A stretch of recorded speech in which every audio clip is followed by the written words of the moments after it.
জলবায়ুর শব্দাবলী। জলবায়ু শিক্ষা হোক সবার জন্য। গ্রিনম্যানের একটি উদ্যোগ। মহাসাগর অম্লায়ন বা সমুদ্রের অম্লীকরণ, ওশেন অ্যাসিডিফিকেশন। মহাসাগর অম্লায়ন বা সমুদ্রের অম্লীকরণ হল পৃথিবীর মহাসাগরের পিএইচ লেভেলের ক্রমাগত হ্রাস, যা মূলত বায়ুমণ্ডল থেকে অতিরিক্ত কার্বন ডাইঅক্সাইড বা CO2 শোষণের কারণে ঘটে।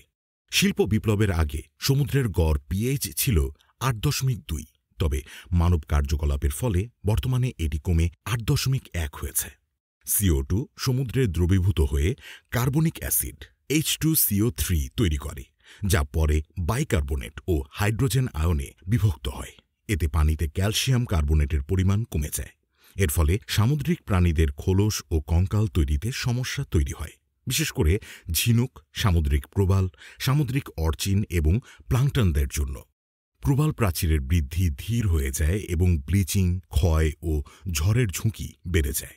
সমুদ্রের অম্লীকরণ সামুদ্রিক খাদ্য শৃঙ্খলকে ব্যাহত করে এবং খাদ্য নিরাপত্তার জন্য এক বড় হুমকি হয়ে দাঁড়ায়। তবে কিছু প্রাণী যেমন কাঁকড়া ও চিংড়ি নিজেদের এই পরিবেশে খাপ খাইয়ে নিতে সক্ষম।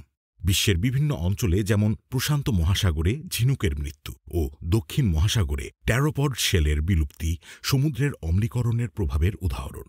বাংলাদেশের বঙ্গোপসাগরও এই প্রক্রিয়ার ফলে ক্ষতিগ্রস্ত, যেখানে পিএইচ মাত্রা ৭.৫৮, যা বিশ্ব গড়ের চেয়ে কম। সেন্ট মার্টিন দ্বীপের আশেপাশে প্রবাল প্রজাতির সংখ্যা উল্লেখযোগ্যভাবে হ্রাস পেয়েছে। মহাসাগর অম্লায়ন মোকাবেলার জন্য কার্বন নির্গমন হ্রাস, নবায়নযোগ্য জ্বালানির ব্যবহার, উপকূলীয় আবাসস্থল পুনরুদ্ধার এবং CO2 অপসারণের কৌশল অনুসন্ধান জরুরি হয়ে দাঁড়িয়েছে।